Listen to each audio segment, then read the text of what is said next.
10, 9, 8, 7, 6, 5, 4, 3, 2, 1. Let's start the show. Right now we are sitting down with my favorite Arkansas State University running back. We have a guy who's fought on Dana White's Contender Series, a guy who's a big-time name in MMA, a former Mr. Money in the Bank from WrestleMania 23, former WWE United States champion, a former two-time TNA heavyweight champion, Mr. This guy directed Batman Heart of Ice on YouTube, an amazing fan film. Someone who was in the Ultimate Fighting Championship, the Ultimate Fighter at one point, helped run and promote Championship Wrestling of Arkansas for the little bit of time that it was around, as well as a professional wrestler from the early 90s. The guy is running Street Beefs Dirty South, a professional MMA fighter, and looking to make a debut sometime in the near future in bare knuckle boxing. The one and only Jason Voorhees, Mr. James Stokes himself. How's it going, James? Good to see you again. You are now experiencing the Adam Talks Podcast Season 2. Hi, welcome back to another great episode of the Adam Talks Podcast right here on whatever platform it is you're watching or listening to us on. If you're on YouTube right now, could I ask you to just push that subscribe button? And if you're listening to us on Spotify, iHeartRadio, or Apple Podcasts, could you hit that follow button? Leave a comment. Let us know what your thoughts are on the podcast as a whole, as well as this episode. We love the feedback, and always will ask for it, positive or negative. But like I said, we have an awesome guest coming on today. We have former NWA Women's Champion, current Diamond State Women's Champion, as well as former Metroplex Women's Champion. We have Erica Torres on the show. The lady is a badass. She can kick your ass in 7, 8, 9 different ways. If she wanted to, tie you up in a pretzel, slam you to the mat, done. You're going to be broken in half by the time she's done with you. But don't just take my word for it. Take a listen to this conversation that I had with Erica Torres. How's it going? Doing great. Glad to be here. Happy you got me. Ready to jib jab and talk some shop. Yeah.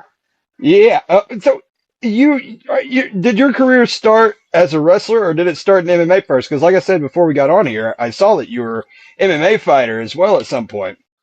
Yeah, I started out as a wrestler. 10 years Olympic style. So I started when I was about 9 or so. And did that all the way up until college. I did 3 semesters in college. I was part of the first women's wrestling team out here in Oklahoma. Did that for about 3 semesters, jumped ship, and then jumped right on to MMA and professional wrestling. And that was about 15 years ago now. So I've been staying active for about 25 years now. God, man. That's a little while back. But does the competitive drive ever go away? Because I know in wrestling, it's like you got a team behind you, but it's only you and one other lady out there in the big circle out in the middle of an arena, a gym, or whatever it may be in. And it's just y'all two going at a huge competitive drive because it's you versus them, one-on-one. Does that drive still kind of stay there throughout all the other stuff you do afterwards? Oh, it's always there. I have what I call Napoleon syndrome, where I have to find the biggest, baddest dog and try and take him down. And so it's always there. I'm always ready to fight at any point. I feel like a Sal Mandini. Hi, America. You want to wrestle? Right on. As far as wrestling, was it something that you just was like, I got to get in there and I got to do this? Not professionally, even all those years ago. Was it something you were just like, that looks like something I would definitely be into? Physical, let's get at it. I'm gonna take you down. You know. Well, the funny story is when I was little, I used to grow up watching wrestling with my dad, and we'd have WWF on and watch it on the USA Network and everything, and then we'd also watch some of the lucha stuff on the local channels. And I want to do that and be like, well, if you do that, you got to do the real wrestling, never thinking anything about it.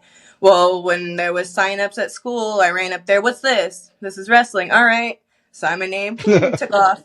As soon as my dad came and picked me up, I was like, Dad, I joined wrestling. And he was like, oh, no. Like, let's go talk to your He's just, mom. As soon as it I walk in, she's started. like, not happening. We're not doing it. No, I was like, come on, it's not that big a deal. It'll be fine. So I didn't know this until many years later, but apparently at the time she had told the coaches to go ahead and take it like double hard, try and get me to quit. And I wouldn't quit. And so after I kept going, she was like, all right, I guess we're stuck with this.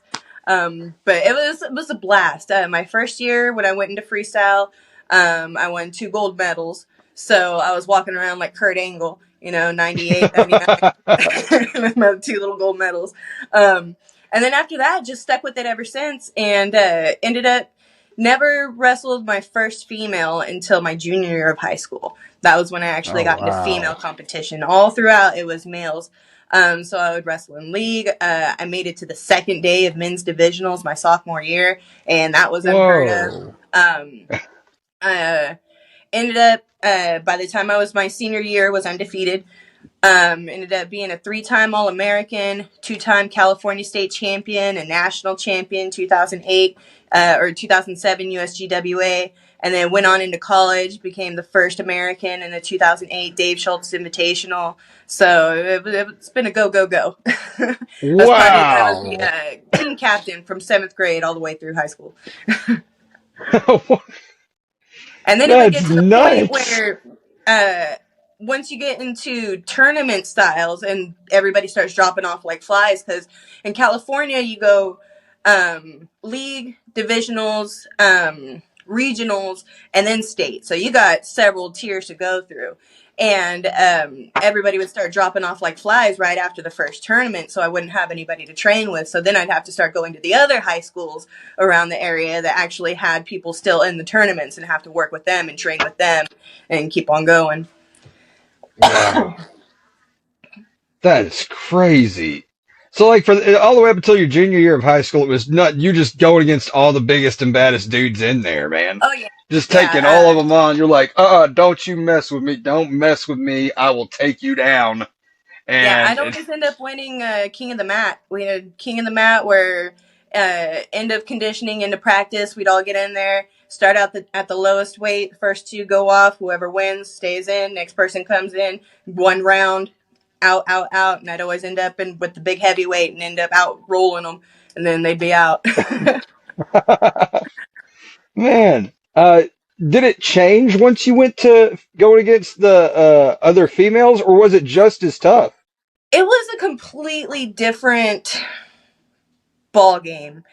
Men are very tight and aren't as flexible. Females, they're stupid flexible. Like, you can bend them in whatever and they'll still like be able to move around like Gumby. So it was really throwing me off. But my very first match that I had, normally, you snap the person down, they come up and you shoot in for the double, take them down, however you can, scramble from there. Well, I snapped her down, and when I snapped her down, she just face planted right into the mat. And I was like, I looked at my coach and I was like, okay, jumped on her, cradled her up, got the pin and everything. And I was like, okay, this is weird. And then started going through. And then once I got to the more competitive girls, that's when it really started kicking into gear and everything. And I ended up having basically kind of a feud with one of the girls where when we were seniors, I went down in weight at state and she was down at that weight. So then when we went into nationals, she thought I was going to go that weight. So she went down an extra weight, but instead I went up a weight. So she dropped 2 weight classes and ended up taking 4th, and I went up a weight and ended up taking 1st. So she was pretty pissed off about that. Wow. Man, so, all right, you get into college, and I'm sure that's even more different than high school tournaments or high school matches or whatever. It was completely weird because that was my first time ever being on a female team. I'd never been on a female team before in my life. I always wrestled with the boys. I always played football with the boys, cross country, everything, guys, male competitiveness, total. I get in there with the girls and it is a completely different monster. Like, these ladies were out of their mind. Like, I was like, what is happening here? So it was crazy, but it was a good time. It definitely taught me a lot as far as social bonds and everything, and working together and stuff. Because there'd be times where man, we'd go into conditioning and it would just be horrible. We'd have a morning workout, then we'd have our afternoon workout, and then we'd have a evening workout. And it was just like go, go, go, go constantly. And at the time, I got brought in at 135, and then from all the working out and everything, naturally dropped down to 121. So I was like, all right, cool, I'll chill here. Next thing you know, a couple of our girls get injured, and so they end up sucking me down to 112. So I'd start out the week at 130 and then end up the Friday getting ready to weigh in at 112 and then bounce right back up. So I was losing like 20 pounds a week for a good 3 semesters. Holy cow. Yeah, it was an intense ride. It sounds intense. I mean, you hear horror stories of the UFC guys dropping weight and stuff. I can only imagine what that was like. Man, at one point, we were at the Olympic training grounds. We were getting ready for a tournament and everything. And I was like 0.6 over. And I had already worked out about 6 hours that day and could not get it off. And it was rough. And then it got to a point where I was so dead, the girls carried me into the sauna, would let me chill in the sauna for about 10 minutes or so. Then they'd end up carrying me and dropping me into an ice bath for about another 10 minutes or so, and then do that for about an hour, back and forth, back and forth. And I was just dead, completely drained. I eventually made weight, but it was freaking horrible. Jesus. That's what we would do. We'd end up putting on our plastics, throwing on our sweats, and then just hanging out in the bathroom with the steam going and everything in our dorm room, trying to cut weight and everything. Or we'd end up going to the wrestling room and then just drill in our plastics and stuff, and then have to sit in the corner all huddled up to finish out our sweat. And then once we were done sweating, get back up, change clothes, then change plastics, and go right back at it if we didn't lose weight. So, God yeah. dang. When you say the word workhorse, you need to put the picture of Erica Torres right there beside it. You know, that is workhorse stuff, man. You like driven is a good word to describe you from what I've heard so far. Go. What gives you that drive? What has given you that drive all this time? Is it just wanting to be the best, or is it something completely different? I don't know. I have a real big competitive drive in me. And I mean, even if I don't win or I'm getting the shit kicked out of me, I'm still talking shit the whole way down. Like, is that all you got? Oh, I think my grandma could hit harder and she's dead.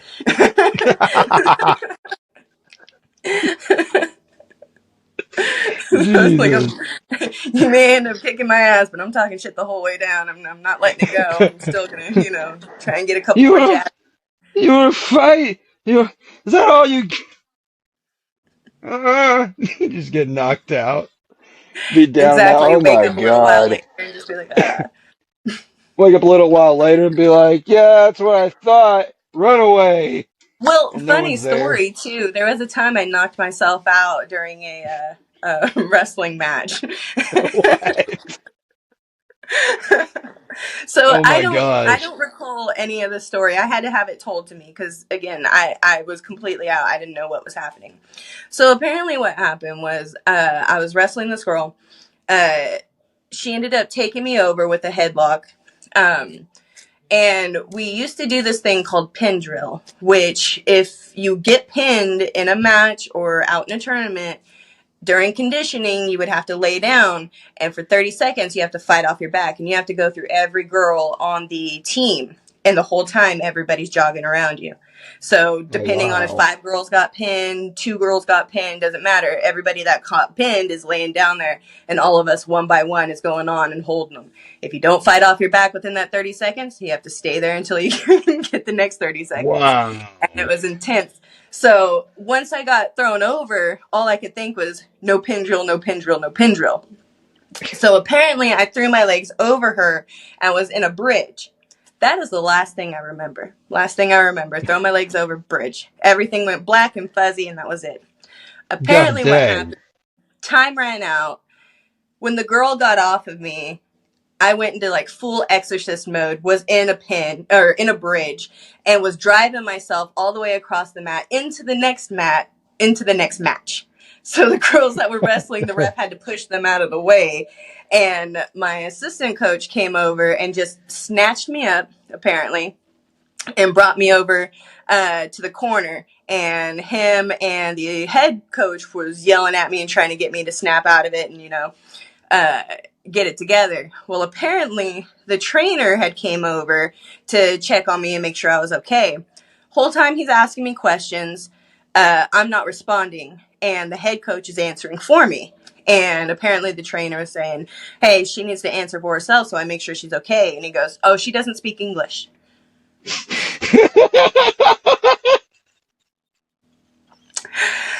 And he totally took it. He was like, okay, that's fine. Oh my Okay, God. English. So they told me after the trainer left, the coach hit me upside the head and pushed me into the mat.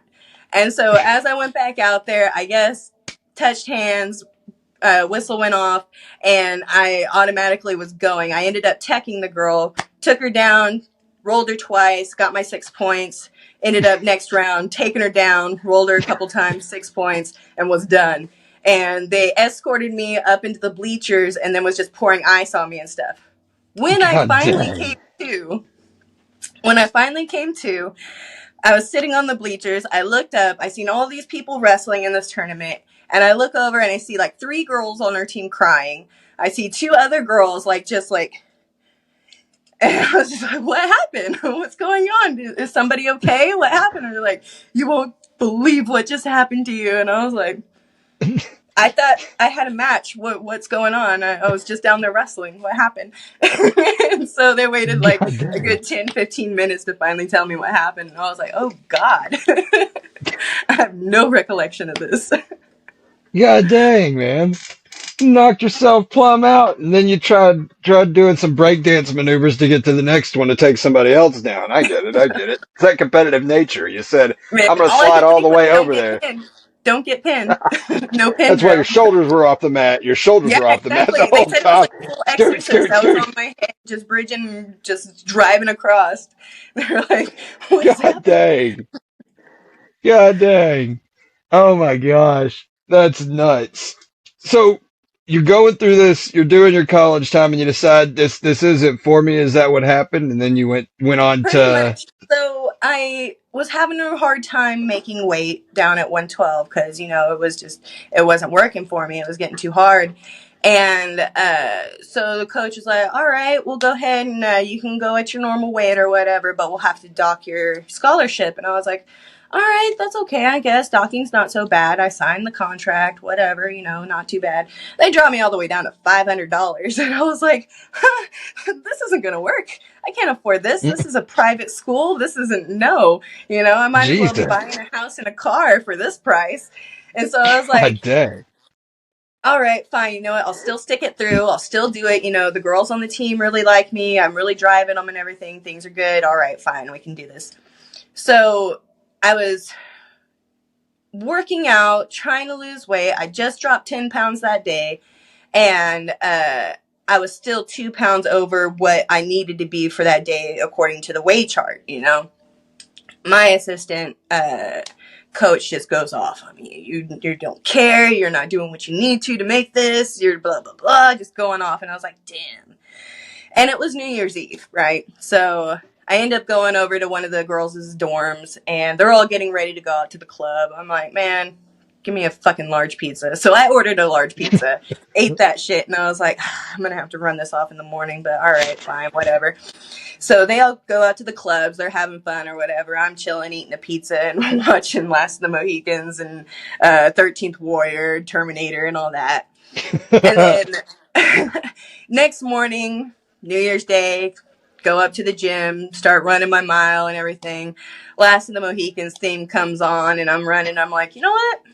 Forget this. I'm not doing this. I'm not appreciated. I don't feel like this is my path anymore. I'm out of here. And so I went to the coach and I was like, hey man, I think I'm going to quit. And he's like, all right. I was like, okay.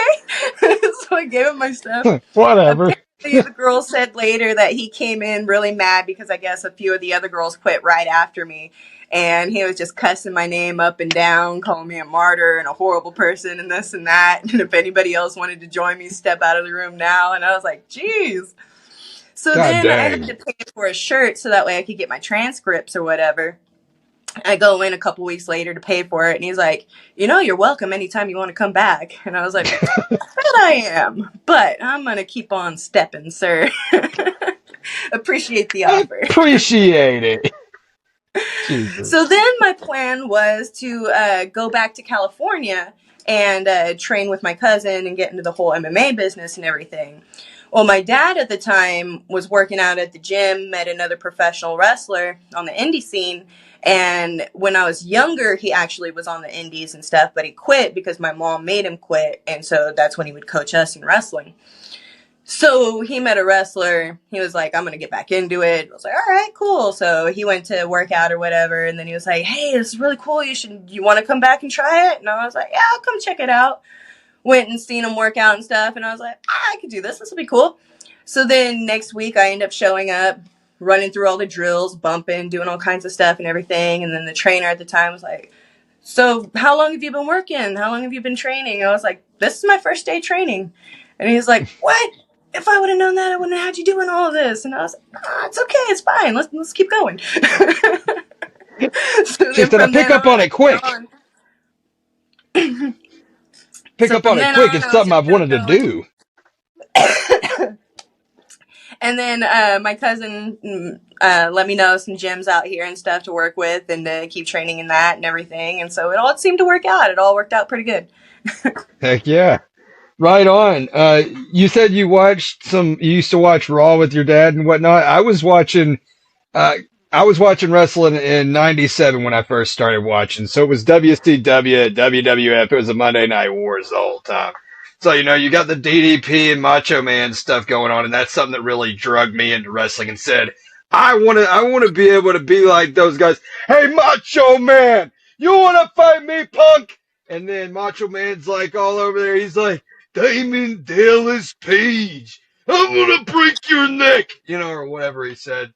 But they were like so ingrained in it, and that is what made me fall in love. Apart from Rey Mysterio and Eddie Guerrero, that's what made me fall in love with wrestling. What made you fall in love with it all those years ago when you were a kid?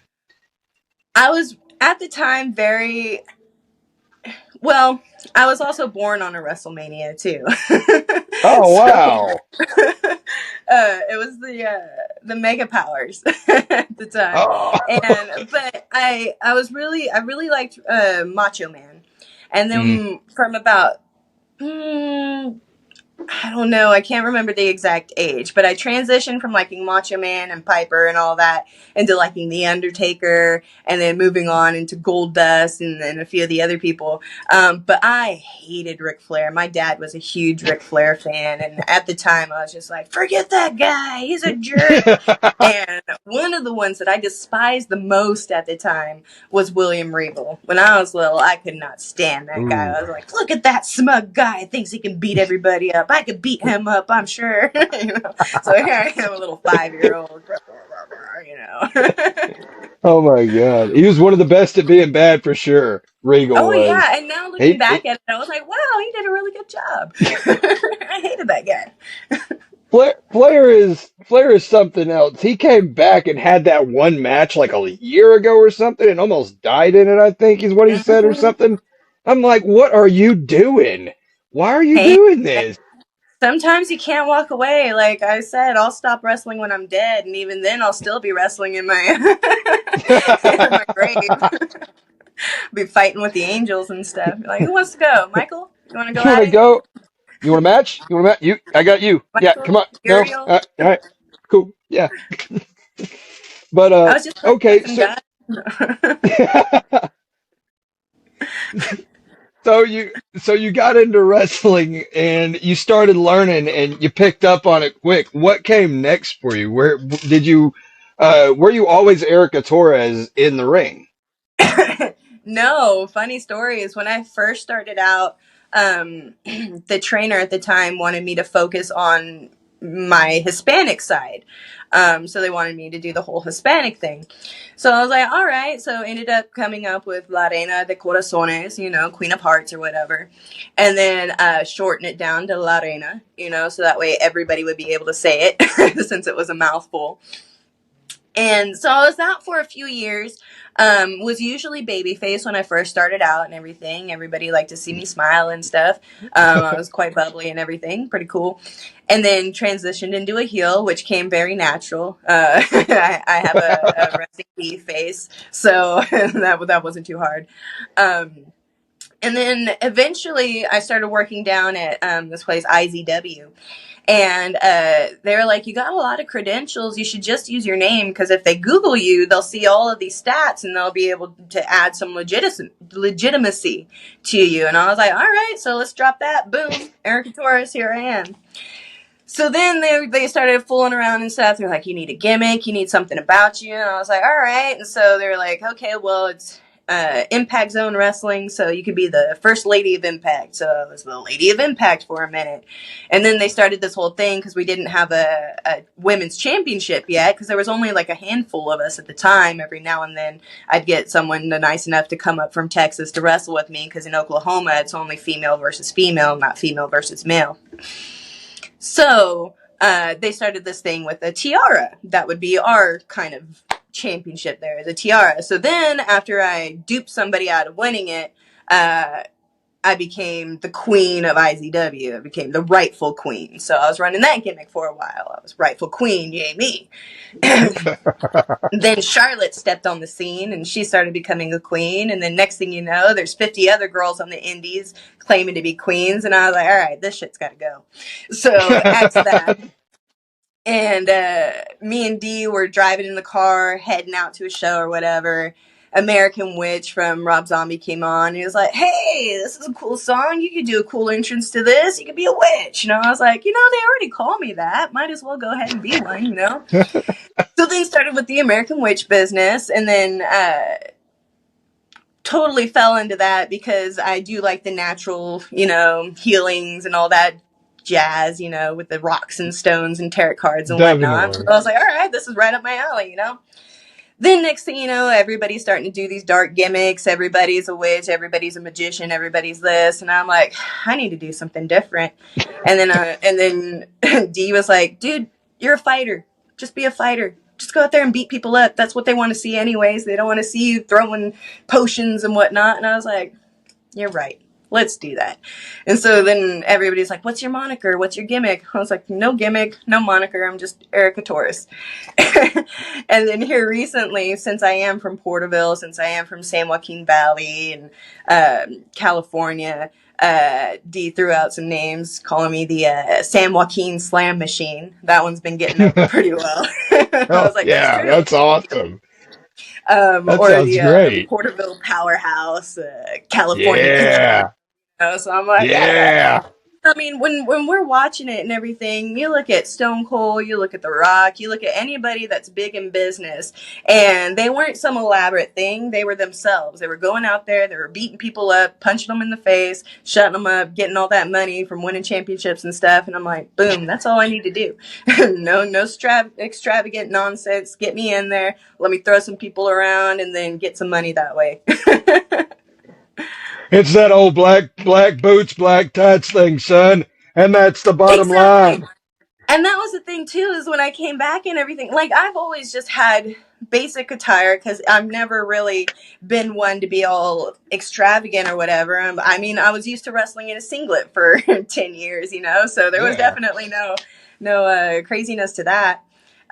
So I came out and I just had black boots, black tights, black top, and that's it. And they're like, you gotta spice it up. I'm like, I gotta spice it up because all these girls are coming out with glitter and whatnot and all this extravagant stuff. I'm like, all right, I got you, I'll get it. However, I do need myself covered up because I'm not about to go out there and have all my business hanging out. yeah, I can understand that. That the time for that was years ago, and even then it was in bad taste a lot of the time. So I mean, you had wrestlers like Trish Stratus and Lita back then in bra and panties matches and stuff. And it's like they could do so much more. What are you doing? More power to whoever wants to do it and throw yourself out there. Wear what you want to wear, do what you want to do. But me personally, it's a big distraction for any of myself hanging out. So when I'm beating somebody up, I don't need to worry about what's showing. Yeah, yeah. I can understand that. How did you come about working for Reality of Wrestling in the NWA? Oh man, it was just a blessing, just a blessing. At the time for the NWA, way back when I just started, they needed somebody to come in and work with Tasha and everything. I ended up sliding in there, did my job. Got some bad heat, had some bad nonsense with the promoter at the time. So they were like, we're going to strip you of the title. We're going to go ahead and erase you from the books. Nothing ever happened. You were nobody. And I was like, oh man, all of this over some nonsense. It wasn't like I was like, hey, I'm going to keep this belt and not do anything with it. I was more than happy to go out there and defend and give back and do whatever. I took it Yeah. as a experience, bracing myself up. Was this pre Billy Corgan? Like plenty, like a few years later after that, a little while, I had some Okay. advocates for me go to bat for me, and like you got to put her name back in there. I mean, it was a bad deal, but she did do her job, and she was the champion. She did do what she was supposed to, and I was like, yeah, thanks. Wow. So that was that, and I'm hoping at some point to make my way back around there. I'd love to make it back. I'm getting the opportunity to wrestle Max the Impaler. That's the NWA TV title right there. So I'll be going head to head with them, not this weekend, but next weekend. Oh wow, that's awesome! Getting the chance for the NWA TV title, man, that's nuts. Man. A lot of really big name people have held that, and you'd be in a class all your own, being one of them that are holding it as well. So I mean, that's awesome. Any chance, any opportunity, I'm taking it. But then I was fortunate enough to be reached out to. However you want to say that. No, I'm butchering it. But I was lucky enough for them to reach out to me. Reality of Wrestling. They used me for a tournament and then brought me back for a couple matches and everything. And it was a super great place to work. Video, the whole package, the whole experience was amazing. And I'm definitely looking forward to making my way back down there. I've been winking at them. Hey, I'm here, whenever you want me, I'll come beat people up. I'll get beat up, whatever you need, I'm here. So they're like, yeah, man, we'll get you at some point. I'm like, I know you got a lot working, you got a lot going on. So I'm ready whenever you are. Who were some of the bigger names that you've been able to work with throughout your career so far in wrestling? I got the luxury of working Mickie James right before she went back to her WWE. Her last run there. Yeah, and it was really cool. It was the match is actually on YouTube and everything. It was so fun. She let me just get to do whatever I want, and I was like, "Hey, I'm gonna do this, this, and this, and then I'm gonna throw you around. You cool with that?" And she's like, "I ain't got a choice." I was like, all right,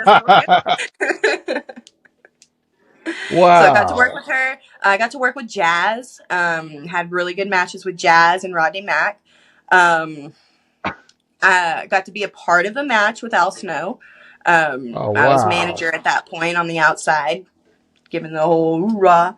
Got to work with MVP. D at the time was wrestling him, and I was the manager at that point, and so we were trying to do the whole 1-2 switch on him and get over, but of course, he's MVP, so he got his skill. He got us. But yeah, I mean, I've been fortunate enough to work with quite a few wrestlers out there, and then of course it seemed like for a while there I was the one that was breaking in all the new girls, and whenever they needed a match, let's put them against Erica. I was like, all right, welcome to the business. First matches with me, I think I had like 9 or 10 girls one year, and I was like, man, what's happening here? Wow, man, so you've got to work with all of these these big, high level, high profile names in this awesome sport, man. You've got to work with so many awesome names. I guess the next question I'd have is, what were you able to take away from working with them? What were you able to learn and pick up from them? that I can definitely hang with them. That was one of my biggest things, is like, man, am I ready for this? Can I do this? And then stepping in there, I'm like, oh yeah, I'm ready for this. Let's do this. So now it's like, anybody, anytime you want to fight, let's go. Let's make some money. Let's do some business. I got you. Wow. Man, like, all right, so the goal for everybody is always like, the AEW, the TNA, or the WWE. Those are like the three big ones. Obviously, New Japan's there as well. And you got to work in two really prominent United States promotions, like we were just talking about, NWA and Reality of Wrestling. So that puts you way the heck up there, I think, as far as talent level. And your style is just crazy. Like, Shayna Baszler, I would say, Shayna Baszler-esque, because she's just a badass in the ring. And that's what I see whenever I've been able to see your highlights, or watch any of your matches. You're just a badass. You're getting in there to hurt somebody. You're going to, bam, lay them out. You know what I mean? It's done. How did you develop this style, or has it been the same style since day one? Well, anytime I've ever wrestled or fought or anything, you always have to adapt to your opponent. So if there's a bigger person, I got to figure out how I got to take them down. Do I got to go low, or do I got to fly? If it's an easy person that I can snatch up, am I going to throw them? Am I going to, do I have to grapple them? What am I going to have to do? So I've always tried to make sure that I have been, how do I want to say it? Proficient in each one of the categories, so that way whoever I'm thrown against, I'd be able to adapt and be able to come out on top. I mean, I guess that's one of the one of the things that the Napoleon syndrome is, wanting to keep going and everything, so that way I can take on anybody and everybody. Wow. Like, throughout your years, you've been different versions of Erica Torres, I guess, and they're all little pieces of you. Would you say that? Oh yeah, most definitely. What was it like portraying a different part of you than portraying the version of you that we see today in the ring whenever we're seeing? What was it like being that first version, or the witch version of you, or the queen version of you in the ring? Was it difficult to become that part? No, not really. I mean, it was very easy as far as being able to adapt to whatever I need to do or whatever I need to be. At the time, I went from being little Larina, the queen of hearts, having blast, having fun, doing what I can do, into being a stuck-up queen. I'm going to run this place no matter who or what steps in my way. I'll step on them with my heel. And then into transitioning into a witch, where now I'm just going to, be very mean and gouge your eyes out and be even more aggressive. And then into switching into, well, you know what? I don't need any of that. All I need is this right here, and just be able to throw you and beat the bejesus out of you.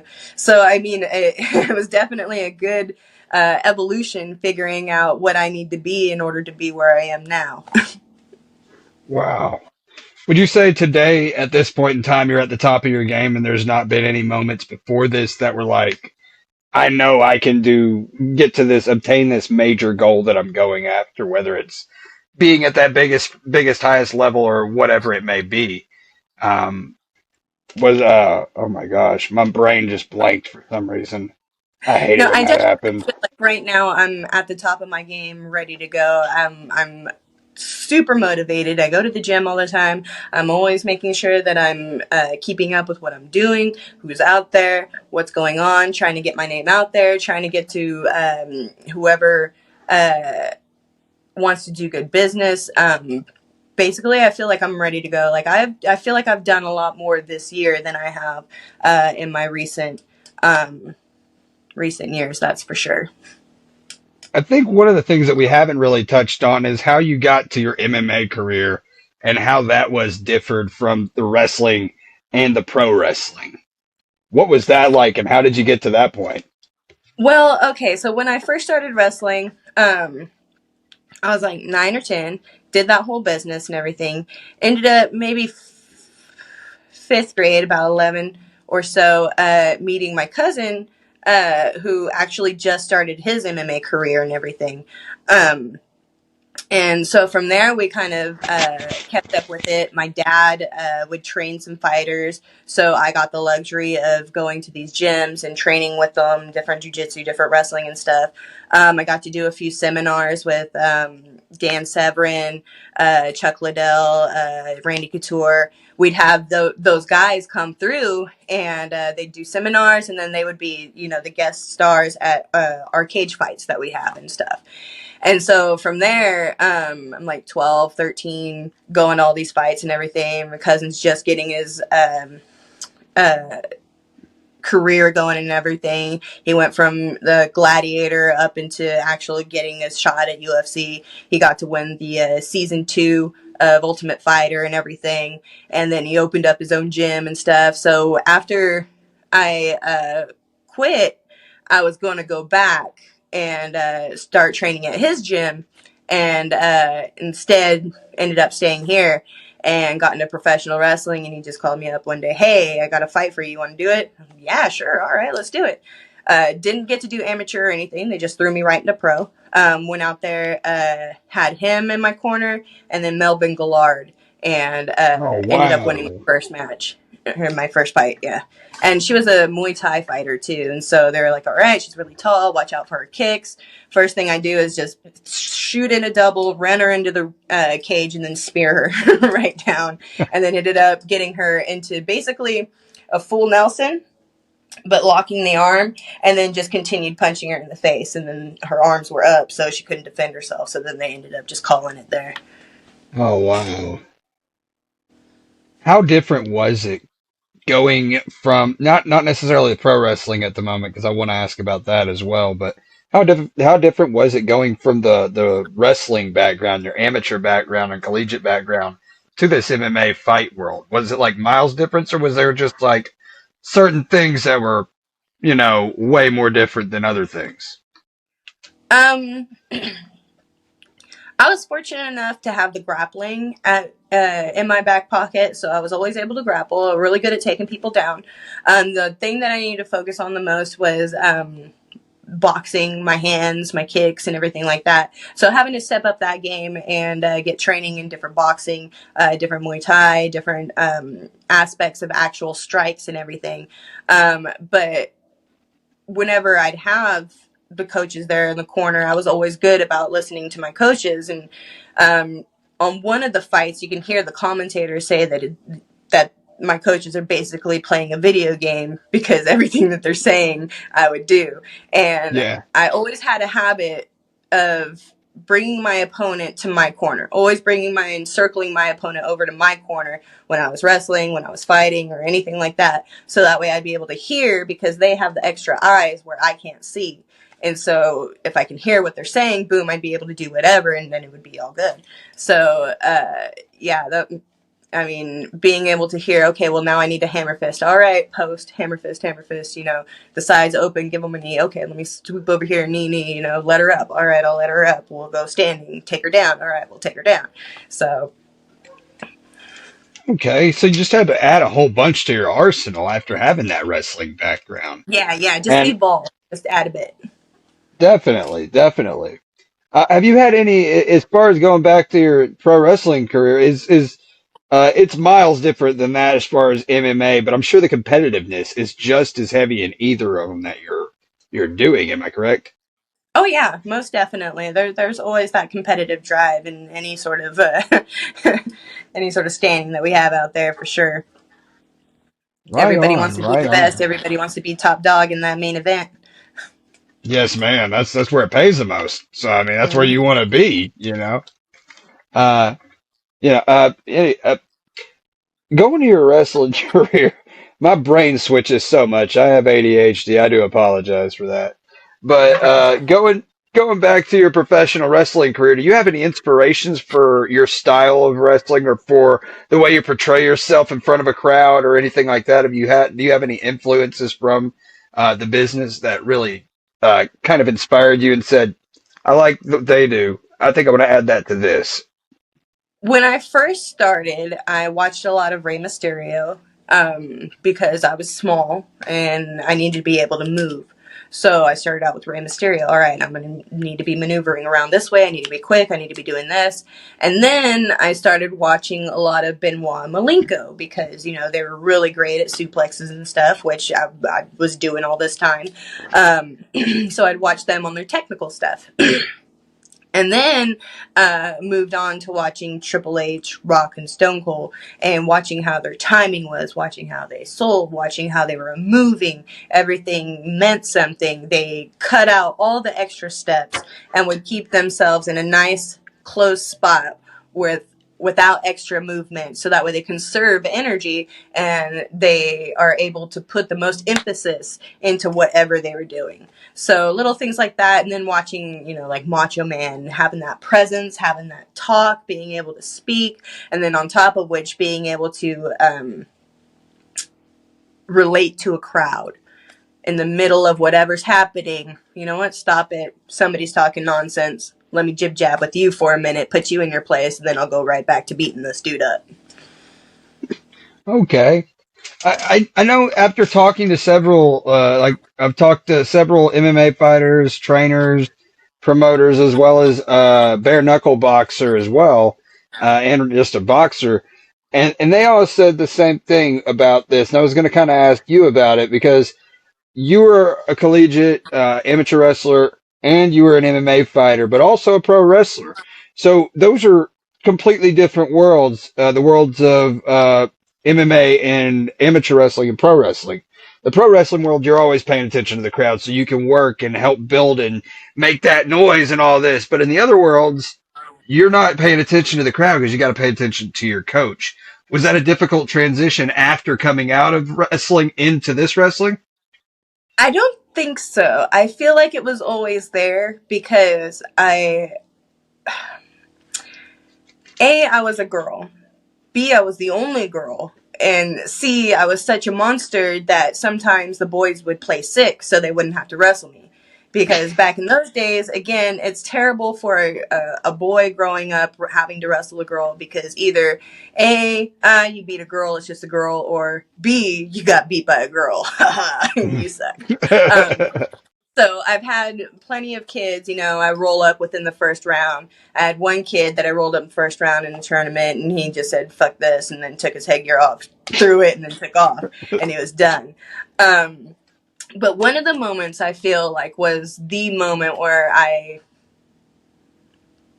can call back on, and I usually use it a lot in my professional career now, is my wrestling team was a new school, new growing, so it had no, it was just terrible. Our students, our athletes were terrible.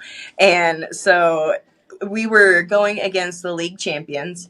They flipped the coin, they picked the weight right after me to start, and so I would be the last one out. They were beating our people one by one. Everybody lost. Everybody got pinned, got tagged, whatever. Nobody was even close to winning. It came down to me. And we were at their place.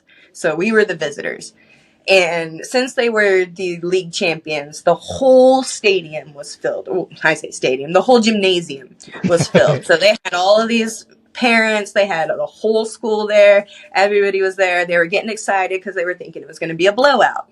No problem. This is going to be great. We're going to trample these guys. So then I get ready to come out. Coach says, just show him. Push me on out there. Stood across from the kid.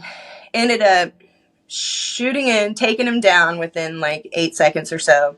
Got him in a double chicken wing. Looked up, seen everybody cheering and yelling at him to get up. Everybody on their team, everybody in the stadium, or everybody in the gymnasium, you know, going nuts and everything. I end up slowly walking it over. And as I walk it over, you can either lay out with it or you can be a butthole and sit out with it. So that way you're straight up and you can see everybody and they're getting pinned. Well, I chose to be a butthole and sit out with it. So I sit out with it and I was looking at the entire crowd while this kid just got pinned. So you hear the beep, pin. And then all of a sudden, the whole crowd erupts in a boo. Everybody's booing and yelling and mad. I let go. I stand up, proud of myself, walking over to the middle of the ring or middle of the mat. Shake the kid's hand. Goes and raises my hand. As soon as my hand gets raised, underneath. Like, this is the greatest feeling in the world. This is freaking awesome. I took away your guys' dream.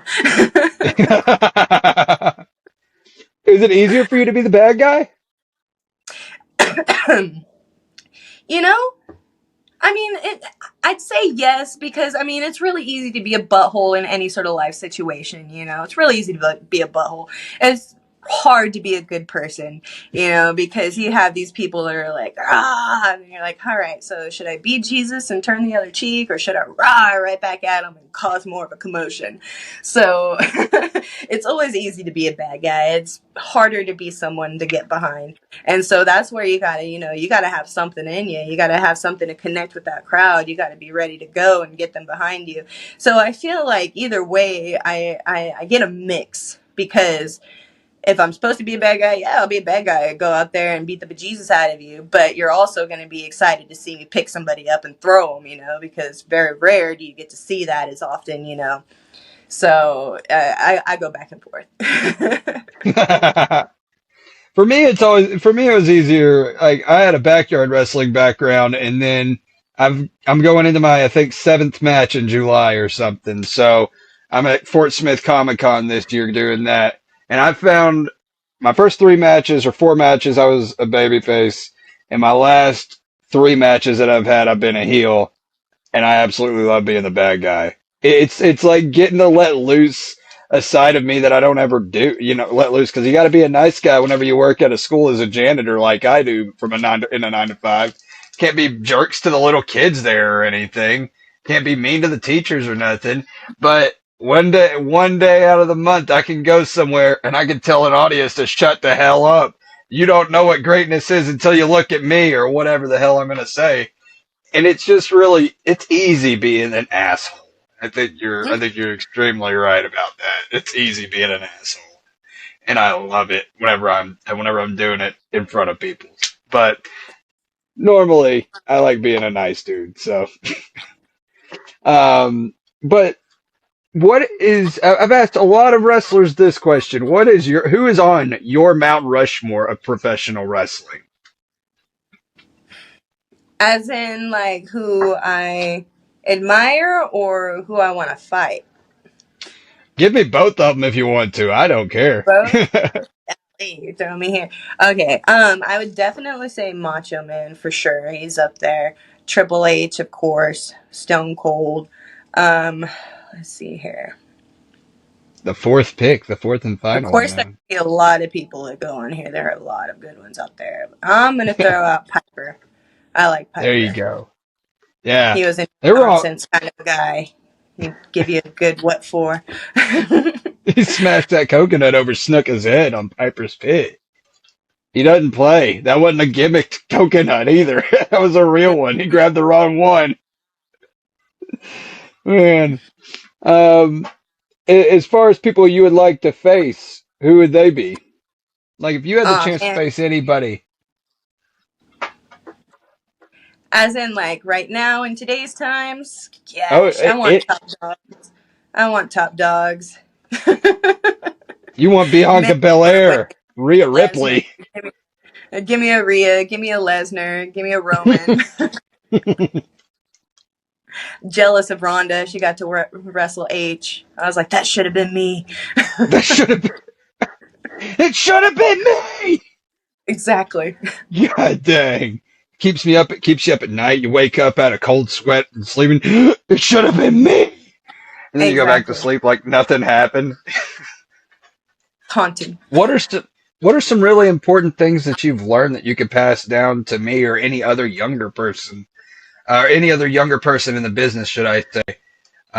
What is some good advice that you would be able to pass on to the younger generation just starting in the wrestling world? Know yourself. Know what you're capable of doing and executing. Don't go out there and do a whole bunch of nonsense that you're not able to actually physically do. That's where you end up causing injuries. That's where you end up messing up yourself and causing a whole hubbub. So definitely know your strengths and know your weaknesses. Know your opponent's strengths and know their weaknesses. Knowing your own moveset, having at least a few things that you can snatch out of nowhere and be able to control, because there's going to be a lot of times where you're going to have things go awry and you won't know what to do. So the best thing that you can do is snatch up something, either put them in a submission or something and work towards that, and give yourself a minute to kind of evaluate what you need to do, or different things where, I mean, as easy as a body slam, you can snatch them up, boom, body slam, bam, all right, now we're good, you know. So again, knowing yourself, knowing your moveset, not needing to do a whole bunch of nonsense or crazy things, and yeah, just know your strengths and your weaknesses. And then also, you know, what would you really do in a fight?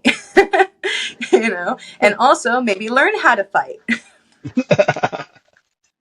That makes sense. It's a simulated fight. That's what we do out there in that 16 by 16, 18 by 18, however big squared circle it is. You know, we simulate that stuff to the best of our ability, and some can do it way better because they've been doing it way longer. Such as yourself, make it look super realistic. I mean, I seen this one.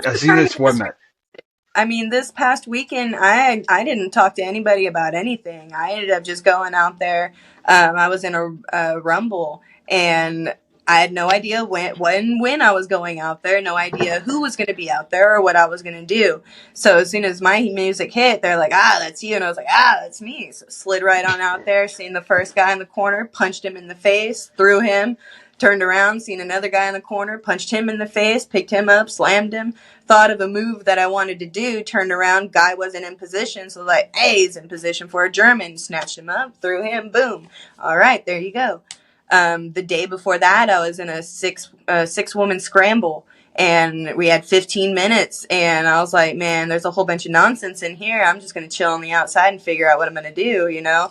See somebody, go and beat them up for a second. Hey, move on to the next person, give them a good slam or whatever, you know, and then just keep on going from there. So none of the stuff was called. None of the stuff was known. I just went out there, and the quote of the weekend was, oh, well, what's Erica going to do? Oh, Erica's just going to do Erica things. Just go out there and do Erica things.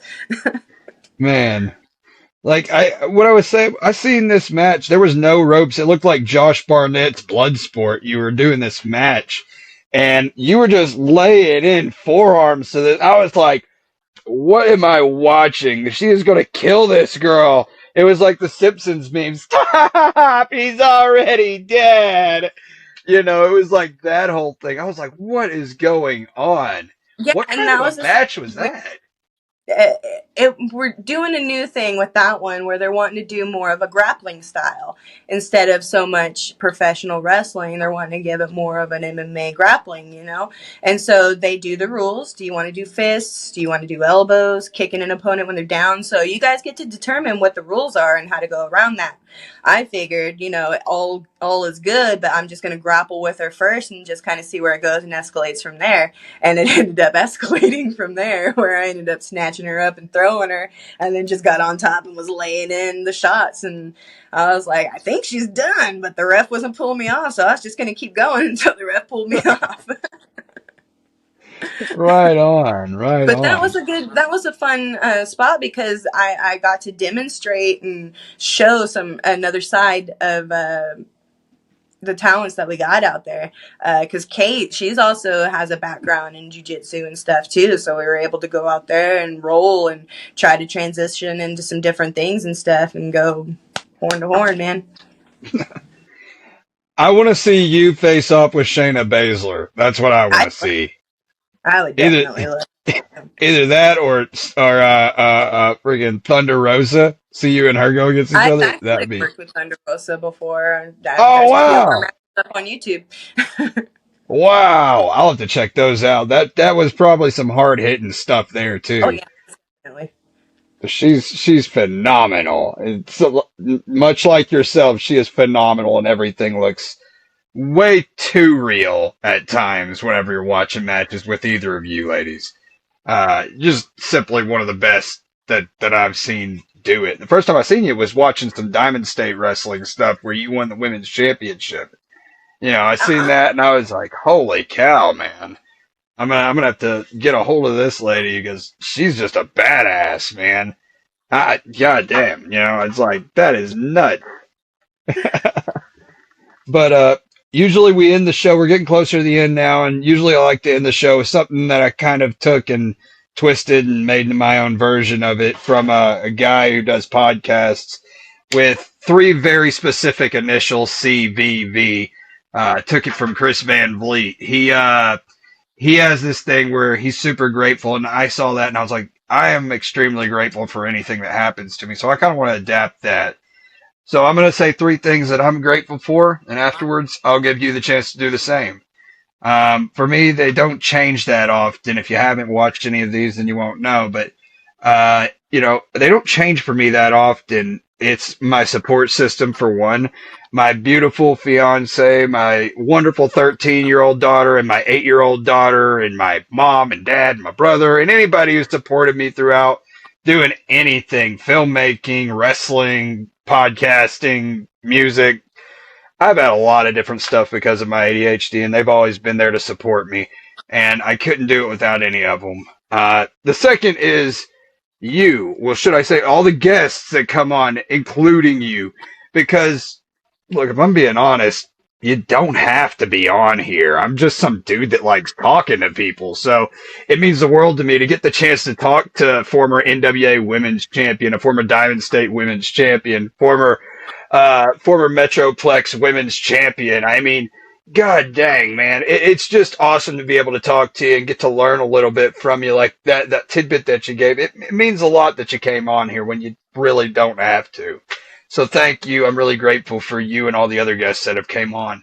The third thing is, for me, it's twofold. So it's the good Lord above, and it's my health being able to do this because for me, there's a saying, it's without God, nothing is possible, but with him, everything is possible. And I personally believe that. I don't push that on anybody. It's just the way I believe, and the second thing is my health because my God, if I wasn't healthy, I couldn't do any of this. Mentally healthy, if I wasn't mentally healthy, I couldn't talk to you, let alone anybody else I've talked to. I wouldn't have the ability to be able to breathe and say, hey, they're just people, and calm myself down before talking to you people that I call famous people. So those are my three things. In this moment, at this time right now, what are three things that you are grateful for, Erica? Man, basically the same. I mean, obviously God and the cosmic forces, because without that, there would be no this. There would be no this. There would be nothing, So having that to give us the opportunity to be what we are, do what we're doing, and just be alive is on top tier right there. Obviously, second, like you said, family, you got to have that support system. I mean, I know I get kicked in the butt every day by D because he's just like, dude, you gotta go, and I'm like, I know, I'm going, thank you for kicking me, thank you. And being, having that support system and having somebody that loves and cares about you, and even when you're messing up, they're on top of you, being like, hey man, get yourself up, we got to do this. Definitely. And then obviously, again, like you said, that third one is the crowd, the people, the community. I mean, the old saying goes, you raise a kid with a village, so if everybody works together and everybody can come together, it makes everything a whole lot easier, and we're all able to evolve and prosper from it instead of being pulled down and dragging each other down. So if more people could just be thankful like that, have an inner power, have a higher power, something that will give you positivity and get you going where you're not having to be negative, having to feel a whole bunch of nonsense. And so from that higher power, move on to your core group and then out into your community. So those are the three main ones, man. Right on. All excellent, wonderful things, definitely worthy of being grateful for. Do you have anything you're coming up you want to talk about? You want to plug any events or social medias or anything? Oh man, well obviously you can find me on all the social medias. I have the TikTok, Erica Torres. I guess they threw a 33 on there, so Erica Torres 33. Ram_slam_throw for the Instagram, Facebook, Erica Torres, Twitter, same thing, Erica Torres. Google me, YouTube me, you can find all my matches there. too. I have this Saturday, I'll be going to MPX. I got a random tag match. They threw me with some kid.